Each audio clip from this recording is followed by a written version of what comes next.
Muchas gracias al Consejo Mexicano de la Familia, Juan Dabdub, por invitarnos nuevamente a una gira súper intensiva a lo largo y a lo ancho de México. Digo nuevamente porque nosotros estuvimos en México en octubre del año pasado, estuvimos 19 días dando conferencias en 11 ciudades. Si mal no recuerdo, en 19 días dimos 53 conferencias, terminamos reventados, y Juan ahora redobló la apuesta y nos dijo, bueno, ahora vengan de nuevo, pero vamos a 17, 18 ciudades en 25 días. Este es, no sé, creo que nuestro quinto, y esta es la conferencia número 11 ya. Así que vamos sumando de a poco, más o menos 2 o 3 conferencias por día. Bueno, muchas gracias por venir, muchas gracias por el interés. Hoy vamos a hablar sobre ideología de género. Supongo que ya muchos de ustedes saben, el título de la conferencia trata sobre eso. Y vamos a hablar puntualmente sobre la tesis del libro que escribimos con Nicolás y que fue publicado hace 2 años, que se titula El libro negro de la nueva izquierda. Un libro que realmente no teníamos muchas expectativas. Nosotros lo escribimos simplemente porque creíamos que tenía que haber algún libro escrito en el mercado contra la ideología de género, porque queríamos leer un libro contra la ideología de género y a falta de él decidimos escribir aquello que necesitábamos leer. Y sin darnos cuenta que había mucha gente que necesitaba leer exactamente lo mismo, el libro a las 2 semanas ya estaba primero en el ranking mundial de Amazon Internacional, en la categoría de ciencia política, ranking del cual no ha bajado todavía de los primeros puestos en 2 años consecutivos. Así que había mucha gente buscando leer algo desde un enfoque crítico sobre la ideología de género. Claro, nuestro libro ha trascendido como el libro que dinamita de alguna manera los fundamentos de la ideología de género. Entonces hay mucha gente que nos dice, bueno, pero entonces si ustedes atacan la ideología de género, ¿por qué el libro se llama El libro negro de la nueva izquierda y no lo llamaron El libro negro de la ideología de género? Podría ser una buena pregunta. La respuesta sería, bueno, lean el libro, porque lo importante y lo novedoso de la tesis del libro es poder concluir que la ideología de género no es una ideología autónoma, no es una ideología hecha a sí misma, sino que es una ideología que se deriva de un proyecto político bien concreto, que es el proyecto de las nuevas izquierdas. ¿Y a qué me refiero cuando hablo de nuevas izquierdas? Vamos a tratar de situar esto históricamente, vamos a tratar de situarlo geográficamente, vamos a discutir en la primera parte de esta charla lo que son los fundamentos políticos de la ideología de género y vamos a discutir también lo que son los fundamentos filosóficos de la ideología de género. ¿Con qué objetivo vamos a discutir estos tópicos? Con el objetivo de poder conceptualizar qué es la ideología de género, porque nosotros con Nicolás advertimos que cuando se habla de ideología de género, muchísima gente está efectivamente en contra de la ideología de género, pero yo diría el 99% de esas personas no sabrían definir qué es ideología de género en términos exactos. Y eso es un problema, claro, sabemos que ideología de género tiene que ver con el aborto, sabemos que tiene que ver con el feminismo, sabemos que tiene que ver con los lobbies LGBT, pero al estar imposibilitados a dar una definición concreta sobre qué es la ideología de género, nos suceden 2 cosas. Por un lado, la respuesta del otro lado será: la ideología de género no existe, eso es un invento del cura, eso es un invento del pastor, eso es un invento de algún lunático de por ahí que ha hecho creerle a la gente que hay algo que se llama ideología de género que en verdad no existe, es pura fantasía. Eso es lo que responden a las personas que habitualmente en América Latina se oponen a la ideología de género, y esas personas se enmudecen porque no pueden definirla. Entonces hay un gran problema. El segundo gran problema es que si no definimos ideología de género y solamente tenemos imágenes, aborto, LGBT, feminismos, no podemos ver el proceso que implica, que entraña la ideología de género, que es un proceso gradual y pasivo. Es decir, lo que ocurre en materia de ideología de género en México hoy en día no es todo lo que la ideología de género puede traer a México. Y nosotros podemos pensar, la ideología de género, ¿qué es esto que está pasando en México? Y no, si pudiéramos definirla, podríamos prevenir muchas cuestiones que trae la ideología de género y que todavía no lo estamos viendo. Entonces voy a tratar de responder un poco a estas inquietudes planteadas, empezando por la primera, que son los fundamentos políticos de la ideología de género, que le dan sentido al título de nuestra tesis, el libro negro de la nueva izquierda. Pero para poder entender la nueva izquierda hay que entender qué pasó con la vieja. Y hay que entender en dónde, hay que ubicar la cuestión. Pensemos después de la Segunda Guerra Mundial en el siglo pasado. Pensemos más concretamente en el año 1950 y toda esa década. Desde 1950 hasta 1973, 23 años, el mundo avanzado, el mundo capitalista avanzado, ingresa en un periodo de la historia que se llama el periodo de oro del capitalismo. Es un periodo que los países del primer mundo crecen a un ritmo del 5% de su PBI anual, ininterrumpidamente. Es decir, lo que hoy llamaríamos crecen a tasas chinas por 23 años. ¿Qué significa esto? La riqueza se multiplica año a año, la riqueza se derrama año a año y las clases trabajadoras empiezan a vivir cada vez mejor. Contrario a lo que había vaticinado el señor de la foto, Carlos Marx, quien inspiraba la praxis revolucionaria de las viejas izquierdas, quien había dicho que bajo el capitalismo las clases trabajadoras iban a vivir cada vez peor y como iban a vivir cada vez peor, iban a tener que tomar en algún momento conciencia de clase y salir a hacer la revolución. Ese era un poco el pronóstico de Marx, pero ocurrió todo lo contrario. El obrero ya no era ese que había señalado Marx, que había dicho el obrero no tiene nada más que perder que sus propias cadenas. El obrero ahora en estas partes del mundo tenía para perder su automóvil, su casa, su televisor, su radio, su familia, las posibilidades de que su hijo sea más que su padre cuando grande, etcétera, etcétera. Es decir, es un obrero aburguesado. Se vuelve un obrero más interesado por cambiar el auto que por cambiar el mundo. Entonces las izquierdas se ven frente a un gran problema. Ese problema es la crisis de su sujeto revolucionario, es decir, es la crisis de no poder representar aquello que su marco teórico suponía que debía representar, que eran las clases subalternas. Pero, ¿cómo, por otro lado, veía la sociedad la vieja izquierda, el marxismo, que es lo que se hace añicos con estos cambios económicos, históricos y políticos? Claro, Marx decía, y el marxismo clásico también lo decía, la sociedad tiene la forma de una casa de 2 pisos. Tenemos un primer piso que le llamaron base, infraestructura o estructura, donde dicen se encuentra los fundamentos económicos de la sociedad. Está todo lo tangible, todo lo que se puede tocar.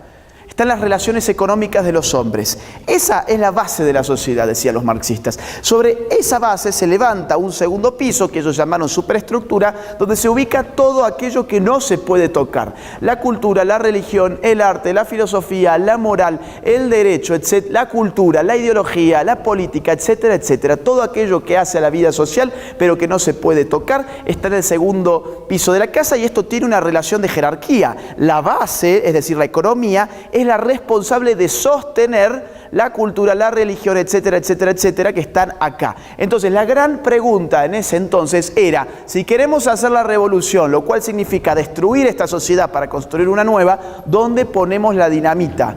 ¿Dónde la ponemos? ¿En el primer piso o en el segundo? Primer piso, sí, porque si la ponemos en el segundo vamos a acabar con el segundo piso, pero la base nos queda intacta y los dueños de los medios de producción que están acá nos recrean así como así una nueva superestructura. Entonces la conclusión de ver la sociedad de esta manera era que había que atacar acá abajo para que, demoliendo los cimientos económicos de la sociedad se hundiera por completo por su propio peso. Esa era la idea de la sociedad que tenía Marx, y eso redundó, por supuesto, en una estrategia revolucionaria, porque si la sociedad funciona de esa manera, entonces, ¿cómo hacer para acabar con esa sociedad? Con una lucha armada de clases. Una lucha armada de clases protagonizadas por las clases trabajadoras, que son aquellas llamadas a destruir el sistema económico que las oprime. Eso estaba escrito en clave marxista, por supuesto, y esta forma de ver la sociedad y ver la revolución dio lugar a todo aquello que ya sabemos: Mao Zedong en China, Lenin y Stalin en Rusia, guerrillas por todas partes en América Latina. La foto corresponde puntualmente a la FARC en Colombia, el Che Guevara y Fidel Castro en Cuba. Las revoluciones del siglo XX son hijas de esto. Al leer de esta forma la sociedad, actuaron de esa manera porque la revolución implicaba modificar esto, no esto. Entonces, ¿qué pasa, sin embargo, cuando el obrero ya no quiere acudir a los mítines de las izquierdas, ya no quiere agarrar el fusil, ya no quiere ir al monte, ya no quiere hacer la revolución, solamente quiere insertarse en el sistema capitalista y vivir en paz y progresar y hacer progresar a su familia. ¿Qué ocurre? La izquierda está en aprietos. La izquierda tiene que rever sus paradigmas y renovarse. De ahí que hablamos de una nueva izquierda. ¿Por qué? Porque al tener por perdida el primer piso de la casa, dicen, bueno, ¿y si lo intentamos acá arriba y después vemos qué pasa acá abajo? Si acá trazamos una fractura y dijimos que hay una división entre obreros y capitalistas que estaban destinados a hacer la revolución, etcétera, etcétera, ¿por qué no podemos dividir a la sociedad en términos culturales? ¿Por qué no podemos decir, por ejemplo, que el hombre y la mujer están en conflicto permanente y que lejos de ser sexos complementarios son sexos enemistados en el cual el hombre explota a la mujer bajo un sistema que vamos a llamar el heterocapitalismo patriarcal? ¿Por qué no decir que el homosexual y el heterosexual también están en una guerra y el homosexual está oprimido por un sistema al cual le vamos a llamar la heteronormatividad? Entonces aplican exactamente la misma lógica dialéctica para dividir a la sociedad en sus términos culturales, así como antes la dividían en sus términos materiales. Entonces, reclutan nuevos tipos de revoltosos, nuevos tipos de grupos sociales para poderlos acercar hacia las izquierdas, renovarse, presentarse con nuevas máscaras, nuevas caretas y volver a intentar exactamente lo mismo. Pero si esos son los fundamentos políticos, que es importante saber de dónde viene, porque hay mucha gente que piensa que la ideología de género no es un problema político. Los otros días en el DF en Querétaro, en un momento Juan habla sobre la situación política. Yo había salido para ir al baño y me detiene una señora y me dice, me encantó las conferencias que dieron, pero ahora están politizando la charla, así que yo me voy. Señora, esto es una charla de política. ¿De qué se pensó que escuchó durante 1 hora y media antes? Estábamos hablando sobre política, no estábamos hablando sobre la Biblia, no estábamos hablando sobre religión, no estábamos hablando sobre el espectáculo ni sobre el deporte. La ideología de género es un problema político porque sus fundamentos y sus objetivos son primordialmente políticos. Entonces, si no entendemos que la ideología de género se nos impone a través de la política, nunca vamos a poder quitarnos de encima la ideología de género, porque la forma de quitarnos de encima la ideología de género, le gusta a quien le guste y no le gusta a quien no le guste, es de tipo política. Entonces, habiendo entendido esto, quisiera hablar un poco sobre los fundamentos filosóficos de la ideología de género, que es lo que nos va a permitir a nosotros poder definirla. Y ustedes van a ver lo siguiente. Yo ahora voy a empezar a hablarles sobre feministas, las más importantes posiblemente del siglo XX, las más importantes. Lo voy a hacer a propósito. Voy a hablar sobre ellas, sobre sus pensamientos, porque después voy a usar sus propios pensamientos para dar sentido a un concepto de ideología de género, para que nadie diga después que nosotros estamos repitiendo lo que dijo el cura, lo que dijo el pastor o algo que nos inventamos. Nos estamos apoyando en lo que ellos mismos escribieron al respecto. Entonces empecemos primero que nada por decir que la ideología de género encuentra sus fundamentos filosóficos en el feminismo de género. Feminismos hay muchos, ha existido el feminismo de primera ola, segunda ola, tercera ola, los posfeminismos, la ideología queer, etcétera, etcétera, etcétera. Yo no me voy a poder meter por una cuestión de tiempo con todos esos temas están desarrollados en el libro. A quien le interese, les recomiendo acudir al libro. Yo me voy a detener simplemente en el feminismo de género, que es el que predomina hoy en día y es el que sienta las bases filosóficas para dar vida a aquello que hoy llamamos ideología de género. Todo esto arranca, a mi juicio, con Simone de Beauvoir. Simone de Beauvoir en Francia escribe El segundo sexo, un libro publicado en el año 1949. Ustedes podrían pensar, este me va a hablar sobre un libro de 1949 en el 2018. Bueno, cuidado. un libro no es viejo o es nuevo por su año de publicación, sino que es viejo o es nuevo por el año en el que el libro se lee. Y este libro hoy se lee más que cuando el libro salió publicado en Francia en su época. Vayan a cualquier librería de México, vayan a Gandhi, vayan al Fondo de Cultura Económica, vayan a donde se les cante, vayan a las de los aeropuertos, que se supone que venden cosas más light, ¿no? Venden autoayuda, cuentitos, ficción, qué sé yo, cosas más tranquilas para el vuelo. No, también tenemos a Simone de Beauvoir expuesta como una novedad. En la Feria del Libro de Buenos Aires, donde estuvimos dando hace 3 semanas con Nicolás una conferencia, la conclusión de la feria fue que el libro más vendido fue El segundo sexo. Es decir, este libro se está vendiendo muchísimo. ¿Por qué razón? Porque tiene una frase muy poderosa que lo inmortalizó. Y una frase que es tomada hoy en día como eslogan por los grupos feministas de todas partes, incluso por candidatos presidenciales y por políticos. Humberto de la Calle, candidato a presidente en Colombia, ha dicho recientemente: no se nace mujer, no se nace hombre, llega uno a serlo, parafraseando la frase de Simone de Beauvoir, que originalmente fue: no se nace mujer, llega uno a serlo. Y nosotros podríamos pensar, bueno, ¿qué tiene esa frase de tan importante? Parece casi un poema, parece casi, no sé, un eslogan, ¿no? No. Tenemos que tratar de desentrañar la frase filosófica. Frases cortitas pueden tener una carga filosófica muy importante. No se nace mujer, llega uno a serlo. Significa, no hay nada intrínseco y natural dentro de la mujer que sustancialmente la haga ser una mujer, sino que la condición de mujer queda definida por algo que está fuera de ella. Hay algo fuera de ella que le imprime sus características femeninas, que la hace llegar a ser una mujer. Y en un libro que se llama El segundo sexo, ¿qué se piensan ustedes? ¿Qué es lo que le imprime características femeninas? El primer sexo. ¿Quién es el primer sexo? El hombre, que tiene un interés por imprimir esas características femeninas en la mujer para subordinarla, para mantenerla bajo su yugo. Esa es la idea que encierra una frase tan chiquita como no se nace mujer, llega a hacerlo, y por eso es tan citada hoy. Acá arranca, a mi juicio, la ideología de género, porque ya vemos con fuerza cómo se desarraiga la sexualidad humana de su naturaleza. Cómo se dice, no, lo importante en la mujer no es lo que la mujer sea naturalmente, sino aquello que llega a ser mujer, al punto de que ni siquiera se nace mujer.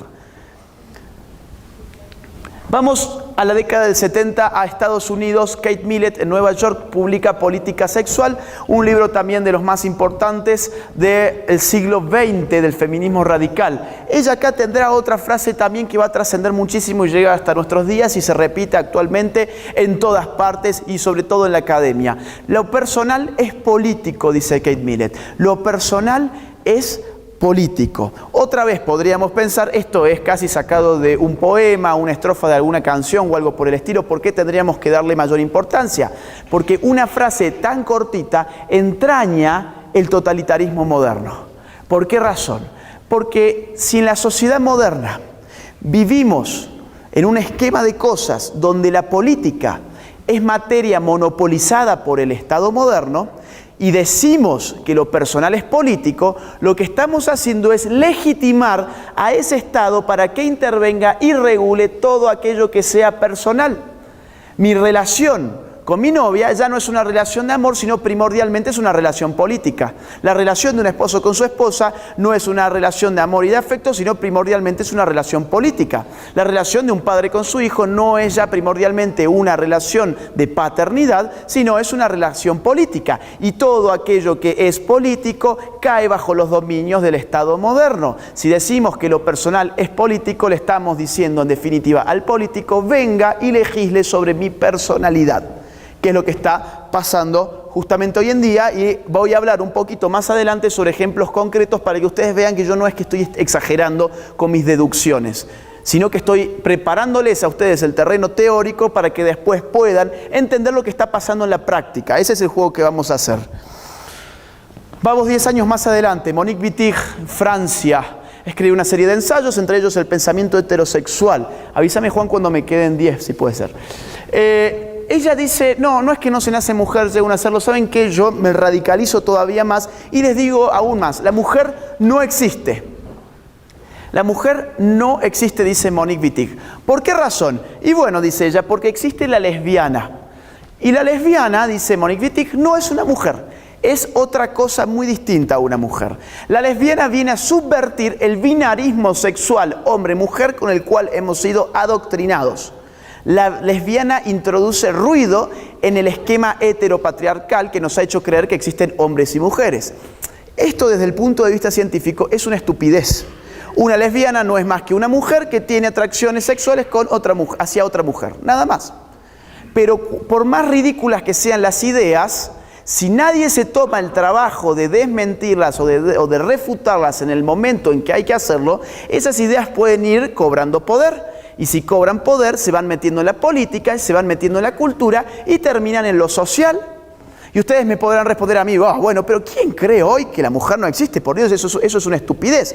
Yo les diría, inconscientemente, muchos creemos ya que la mujer no existe. O no vemos los 8 de marzo, sin siquiera reparar un segundo, los 8 de marzo, Día Internacional de la Mujer, o mejor dicho, hoy en día, Día Internacional de la Feminista, porque no es lo mismo ser mujer que feminista, y lo que vemos ese día son puras feministas locas por ahí, ¿no vemos acaso también columnas de travestis, transgéneros, transexuales, etcétera? ¿No vemos a todo el lobby LGBT ahí presente marchando? Y nadie dice en ningún lado, oigan, esto no era el Día de la Mujer, ¿por qué vemos todo esto si era el Día de la Mujer? Bueno, porque en el fondo estamos aceptando inconscientemente que la mujer no existe, entonces cualquiera puede ser una mujer. Y si ustedes piensan que yo exagero, les traje algunos ejemplos. Irene Rotella, vamos a poner el primer caso. Irene Rotella es un travesti del Paraguay, que es invitado a representar a las mujeres paraguayas a ONU Mujeres.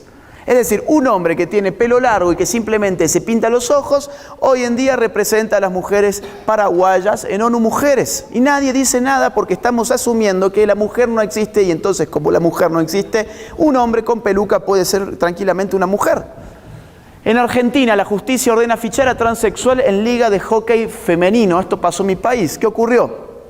Un tipo que se autopercibe como una mujer, quiere jugar al hockey con las mujeres, va, se inscribe, empieza a jugar, las mujeres del equipo rival se quejan, no quieren jugar con un hombre por su contextura física, muscular, etc. La liga de hockey con buen tino lo retira, recurre a la justicia y la justicia argentina, ¿qué dice? Dice, en Argentina, y entre paréntesis agrego yo, como en México y como en prácticamente toda América Latina, ya existen leyes de protección de identidad de género.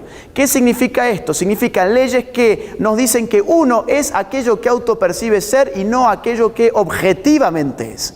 Entonces, si este señor se autopercibe como una mujer, nosotros como justicia concluimos que es una mujer, le corresponden los derechos de la mujer y vaya entonces a jugar de nuevo el hockey con las mujeres. Esto está pasando en todo el mundo. Un adolescente transexual gana una competición en la categoría femenina de atletismo. Un hombre transgénero campeona de levantamiento de peso en Australia. Claro, el tipo cuando competía con los hombres no le iba muy bien que digamos, dijo yo me autopercibo como mujer, pasó a levantar contra las mujeres y se fue con su medallita de oro. Entonces, bueno, miren, de triunfar en el balonmano masculino a jugar al fútbol femenino australiano, este ya ni siquiera hizo el esfuerzo por parecerse una mujer, ¿no? O sea, simplemente se puso la peluquita, nada más. Fíjense, esta noticia es de marzo del 2017. Trasladan a un violador a una cárcel de mujeres tras su cambio de sexo. 6 meses más tarde, la nueva noticia fue: aíslan por conducta obscena a un violador transgénero que cumple pena en una cárcel femenina. Claro, ¿qué fue lo que pasó? El tipo fue, violó mujeres, lo mandaron preso, dijo no me manden con los hombres, yo soy tal mujer como las mujeres que yo he violado, vaya entonces con las mujeres, volvió a hacer lo mismo y ¿ahora qué? Ahora quedó aislado porque la gente ya no sabe qué hacer con él, porque vivimos en una sociedad esquizofrénica donde nadie sabe quién es uno ni nadie sabe quién es el otro. ¿Por qué? Porque estamos sujetos a estas categorías del género que hemos estado viendo hasta ahora. Vamos con la última de las pensadoras del género, de las cuales yo quiero hablar hoy. Aclaro entre paréntesis, hay muchísimas filósofas del género muy importantes. Al ser esto una charla introductoria para la lectura del libro, yo no puedo abarcarme todas, porque también tiene que hablar Nicolás, va a hablar Juan, etc. Entonces yo tengo que recortar, tengo que seleccionar algunas cositas de las cuales quiero hablar hoy.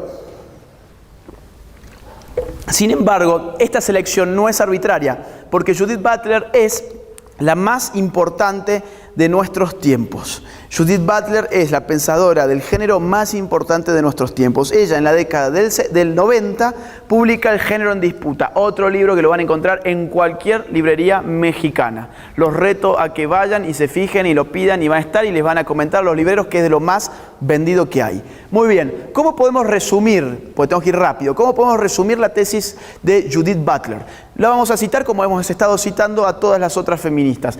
Judith Butler dice, el sexo siempre fue género, con el resultado de que la distinción entre sexo y género no existe como tal. Vamos a volver a explicar también esto.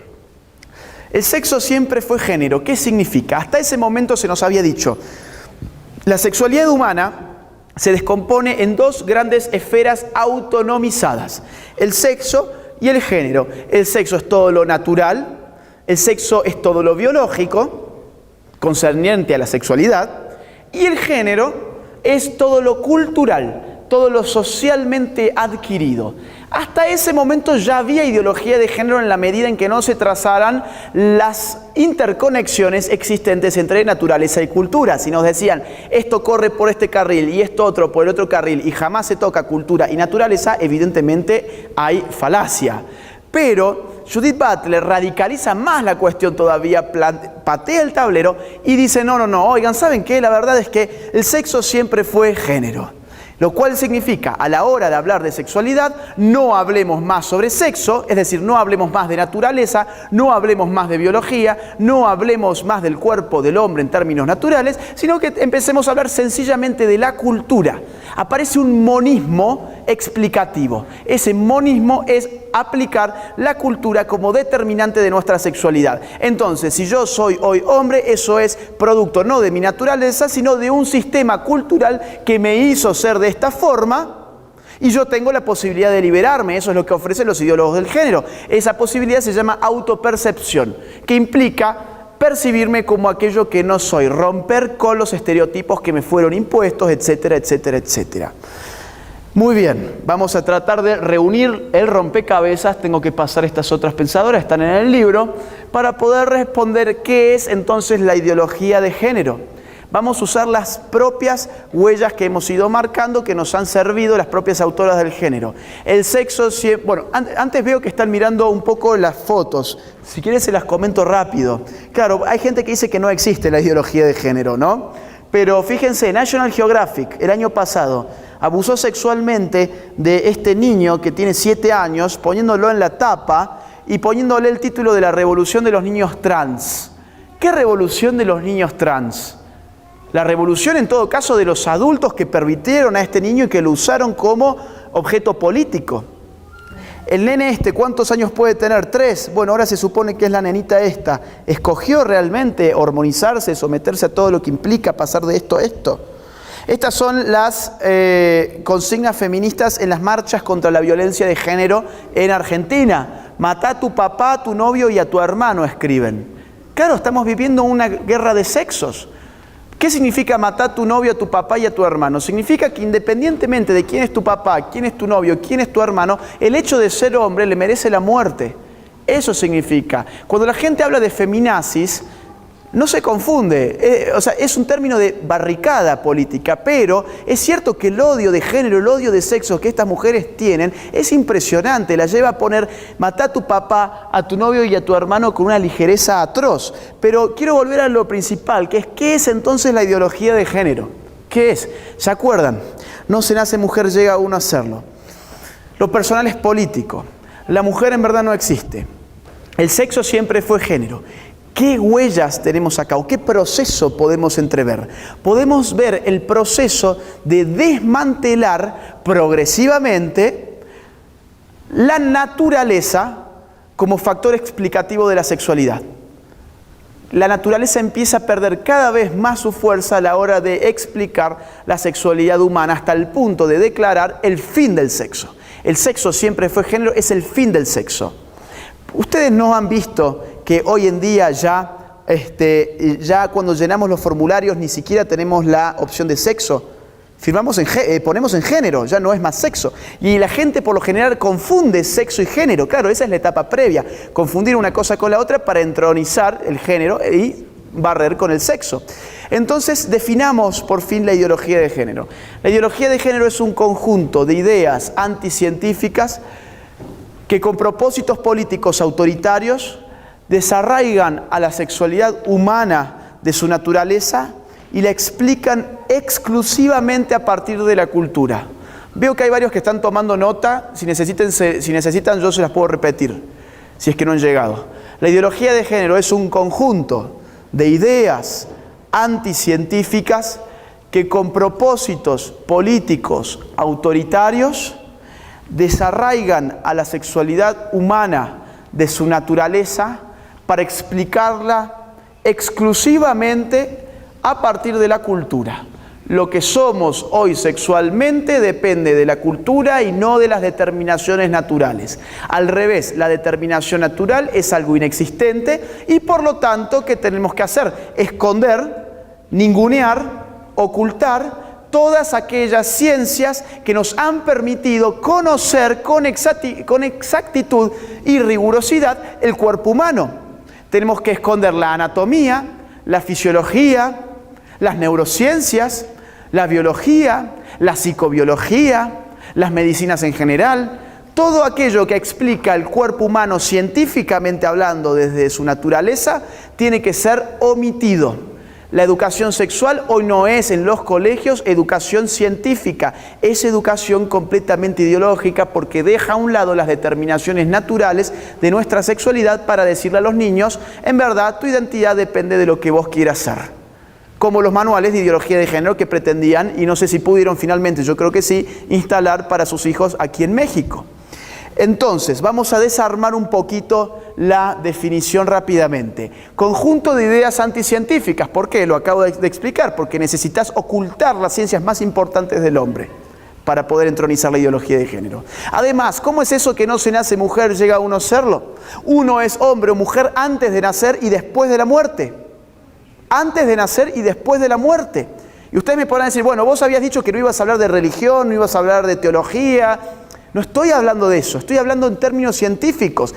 La ciencia moderna ha tenido las tecnologías como para poder entender cómo nos desarrollamos sexualmente de forma intrauterina, cómo cócteles hormonales son descargados sobre nosotros mientras estamos dentro del cuerpo materno. A tal punto que la tecnología también hoy nos permite conocer el sexo de nuestros hijos antes de nacer. A nadie se le responde después de una ecografía, tu hijo va a ser transgénero, lesbiana o LGBT.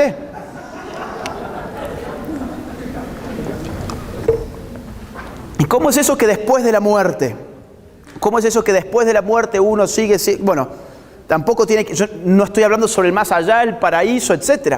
Estoy hablando de lo siguiente. Imagínense a mí en 200 años, ¿dónde voy a estar? En un ataúd, voy a hacer huesos, si es que me queda algo de hueso.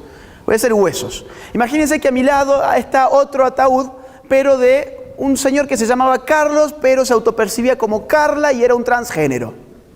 Imagínense que viene un forense del futuro y dice, yo quiero saber a quiénes correspondían estos dos cuerpos o estos restos de cuerpos. Ustedes se piensan que su conclusión va a ser, bueno, acá tenemos al señor Agustín, que era un hombre, y acá tenemos al señor Carla, que era un transgénero.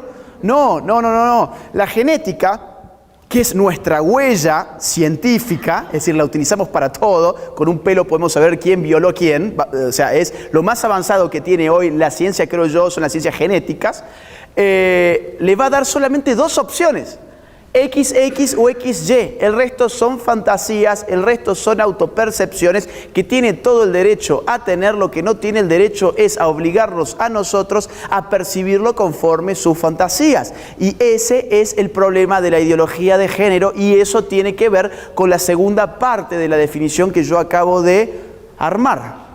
Yo dije, es un conjunto de ideas anticientíficas, pero nosotros no estamos dando esta charla, esta conferencia, ni hemos escrito este libro, simplemente porque sean ideas anticientíficas. Porque ideas anticientíficas, prácticas anticientíficas, hay muchas en la vida social. Están los que les gusta ir a que les tiren el tarot para adivinarle con quién se van a casar, los que les gustan que les lean la mano, los que piensan que pueden convocar a espíritus jugando la ouija o a la copa, están los que piensan que van a curar su enfermedad terminal haciendo reiki, y nosotros no hemos escrito ni contra el reiki, ni contra la Ouija, ni contra el tarot, ni ustedes han venido acá a escuchar sobre eso. ¿Por qué entonces nos preocupa tanto la ideología de género? Por lo otro que yo dije, que además de ser un conjunto de ideas anticientíficas, tiene propósitos políticos autoritarios. La ideología de género no es un ofrecimiento ni es un estilo de vida, es una imposición que se impone, valga la redundancia, a través de la fuerza coercitiva estatal. La ideología de género es tan ridícula que sin el poder de policía del Estado, sin la sanción, sin el disciplinamiento estatal, esa ideología no podría ser más que una creencia de un grupo reducido de tontos que se autoconfunden y se autoengañan. Y sin embargo nosotros estamos todos metidos en esto, porque hoy un transexual ya no es solamente una persona que fantasea ser lo que no es, sino que es aquel que además nos impone a todos nosotros a fantasear también lo que él no es y ayudarlo a financiarle sus fantasías.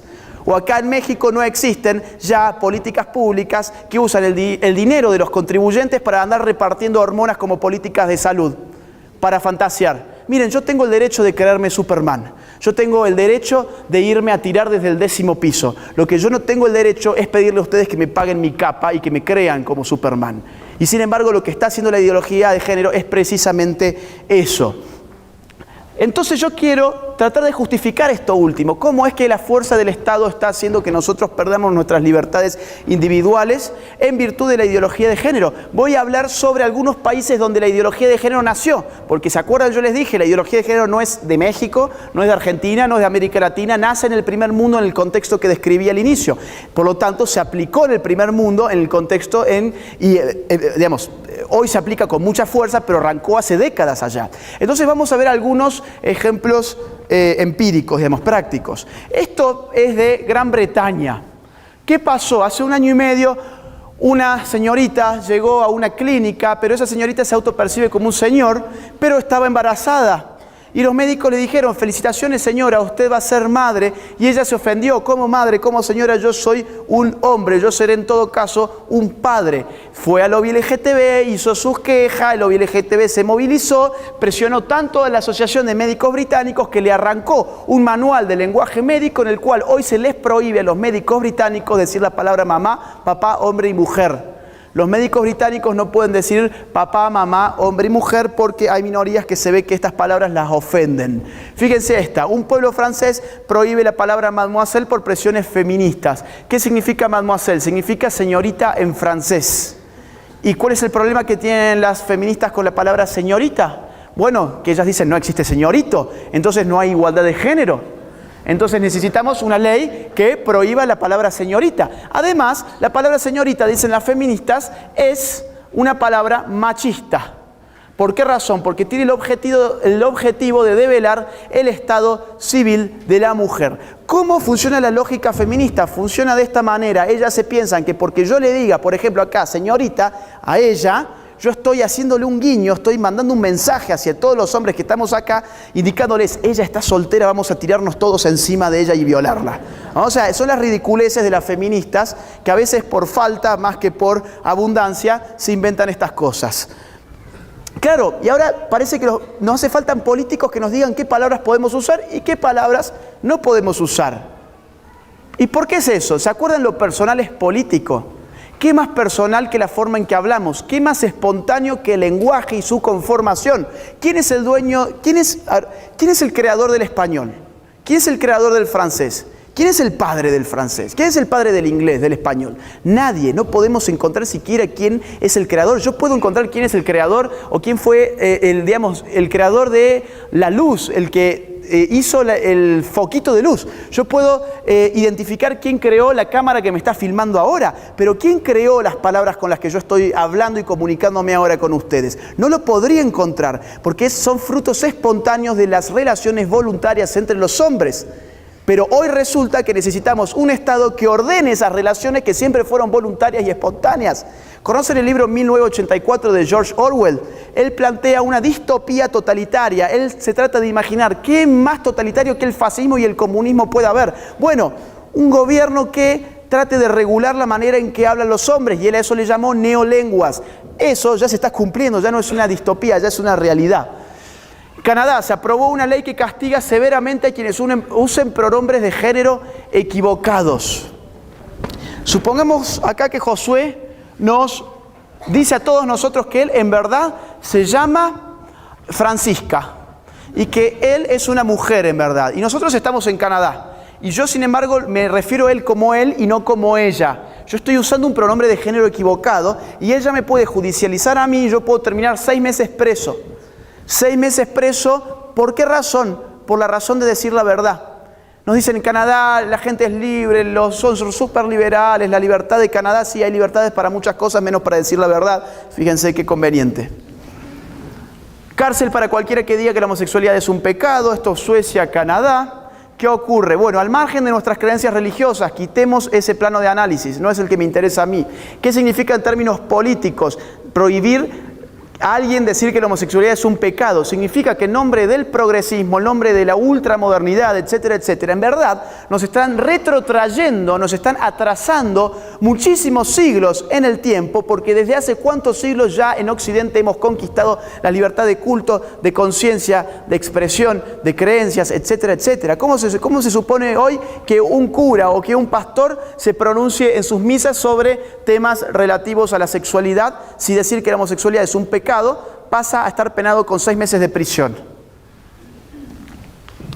Panaderos cristianos podrían pagar una multa de $150,000 por rehusarse a hacer pastel a pareja gay. Esto fue en Oregon, Estados Unidos. Pasó lo mismo en Colorado, Estados Unidos. ¿Qué ocurrió? Una pareja homosexual se iba a casar, fueron a una pastelería, pidieron un pastel, los pasteleros cristianos dijeron discúlpennos, no podemos hacer este pastel por nuestras creencias, se ofendieron y recurrieron a la justicia. En Oregon $150,000 de multa y en Colorado lo redujeron a la servidumbre, le dijeron si usted no hace ese pastel usted va a ir preso, elija la cárcel o el pastel, o mejor dicho, la cárcel o su Dios. Entonces, ¿qué otra libertad estamos perdiendo con la ideología de género? Algo que se llama libertad económica, que incluye el derecho a comerciar con quien yo quiera comerciar y a no comerciar con quien yo no quiera comerciar. Es una libertad básica conquistada desde hace siglos por Occidente y que hoy se está perdiendo en nombre de la ideología de género. Fíjense cómo utilizan el derecho para crear conflictos y no para solucionar conflictos. En Suecia, el partido de izquierda ya propone en una ley obligar a los hombres a orinar de sentados. Hay un proyecto de ley en Suecia del partido de izquierda que propone obligar a los hombres a orinar de sentados. Ahora, ¿cuándo hubo un problema con cómo orinamos los hombres y cómo orinan las mujeres? Las mujeres lo harán sentado, los hombres lo harán de pie. ¿Eso es un problema para la política? ¿Eso es un problema para el Estado? Sí, en tanto y en cuanto aceptemos que lo personal es político. Si nosotros aceptamos que lo personal es político, ¿qué más personal que ir al baño? Ir al baño se transforma en materia política y por tanto se transforma en un ámbito de intervención del Estado, porque es el Estado la institución que se ocupa de la política. Pero ¿cómo se implementaría una ley de estas? ¿Cómo se implementaría? Tenemos que poner un policía en cada retrete a ver cómo está haciendo el sueco de su pis. O tenemos que poner una camarita y un burócrata atrás de una pantalla mirando las 24 horas a ver cómo orinan los suecos. No tiene ningún sentido, no busca esta ley implementarse realmente. Lo que buscan es, a través de propuestas de ley, de discusiones legislativas, instalar la idea en la sociedad de que los sexos estamos tan enemistados que necesitamos de ellos, los políticos, para que resuelvan nuestros asuntos más personales, incluso el asunto de ir al baño. Somos tan enemigos los sexos que no podemos tener una relación espontánea, libre y voluntaria entre nosotros sin la intervención estatal. El gobierno vasco busca prohibir el fútbol en los colegios por ser una actividad sexista. Y el subtítulo acá dice, o la bajada de línea dice, los expertos en educación vascos creen que jugar a este deporte en el patio es perjudicial para la igualdad entre los sexos. ¿Desde cuándo hubo un problema con el fútbol entre hombres y mujeres? Jamás. A las mujeres del occidente que les gusta jugar al fútbol tienen en todos los países sus ligas femeninas y juegan muy bien. Cuando somos niños jugamos muchas veces con las niñas al fútbol en lo que se llama fútbol mixto y no hay ningún problema. Pero ahora parece que el fútbol también es un problema que necesita de intervención estatal. Nos están coartando la libertad de educar a nuestros hijos conforme a los valores de su propia familia. Educación a la alemana, enseñan a los niños sexo analizado en las escuelas. Escuelas de Chicago enseñan sexo anal a alumnos de 5º grado. Esto en Argentina ya pasa hace varios años, no hace falta solamente mirar a Estados Unidos, podemos mirar a mi país y se encontrarán folletines que se distribuyen a niños de, 8, 9, 10, 11 años, en donde se les enseña a lubricar esa zona puntual, para poder tener un contacto de tipo anal.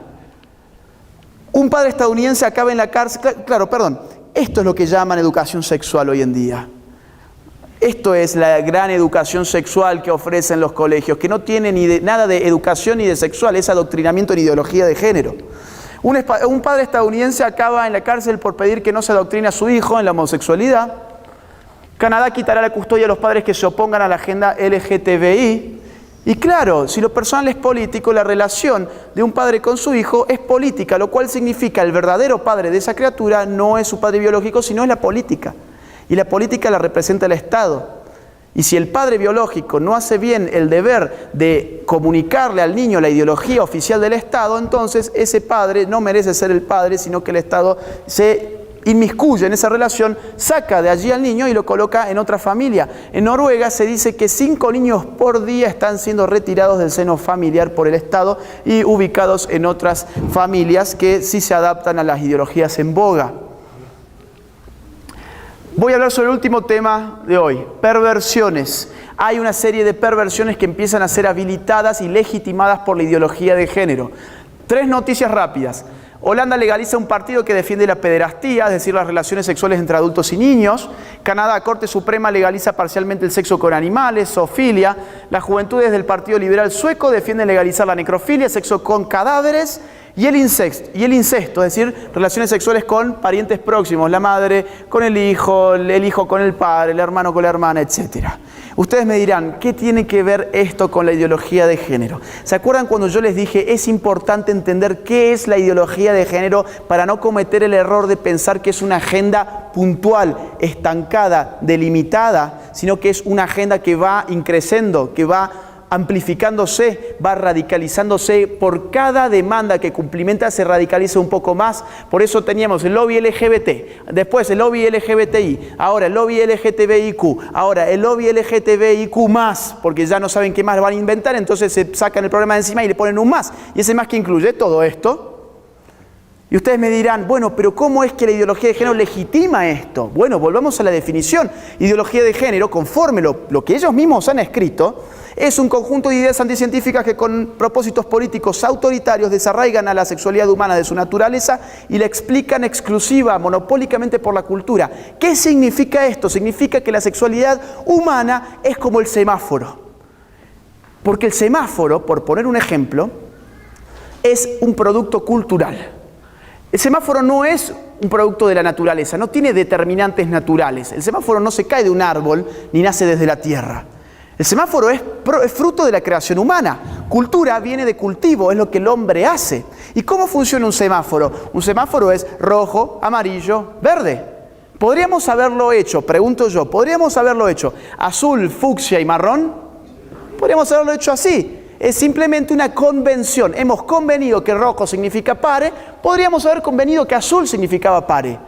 Es una convención. Si nosotros decimos que el sexo siempre fue género y que el género es la cultura y el sexo es la naturaleza, estamos diciendo que la sexualidad es como el semáforo, que la sexualidad es arbitraria, que la sexualidad es una convención abierta ¿a qué? A la subversión, a las alternativas. Si es convencional y hay trabas para vivir la sexualidad de otra manera, entonces tenemos injusticia.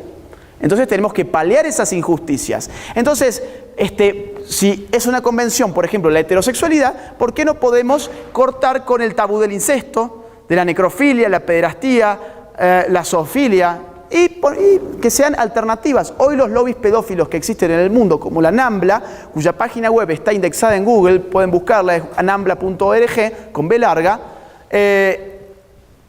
lanzan sus notas tratando de legitimar la pedofilia conforme a los argumentos de la ideología de género. Y si yo hoy, aquí en México, les puedo decir a ustedes, oigan, ¿saben qué? Yo no soy Agustín, yo soy Agustina, soy una mujer encerrada en el cuerpo de un hombre, y por ende obligarlos conforme a las leyes mexicanas a todos ustedes a percibirme como yo quiero ser percibido y a financiarme mi disfraz, entonces, ¿qué me quita a mí decirles que además de ser Agustina, yo soy Agustina y tengo 5 años. Soy Agustina y tengo 5 años y quiero ir al kinder con sus hijos, porque yo me autopercibo como una nenita encerrada en el cuerpo de este hombre de 29 años. Y ustedes me dirán, no, bueno, pero eso es una ridiculez. Y yo les diría, son unos niñofóbicos, ustedes me excluyen, ustedes me marginan, me discriminan, son retrógrados, medievales. Seguro el cura hizo que ustedes me dijeran que yo no era una niña. Y ustedes me dirán, no, bueno, tampoco te pongas tan exagerado porque estas cosas no pasan. Error, ya pasan. La increíble transformación de un hombre de 52 años en una niña en Canadá. Hay varios ejemplos al respecto, yo traigo uno nomás. La increíble transformación de un hombre de 52 años en una niña. Ahora, fíjense cómo los medios a uno lo condicionan en su propia percepción.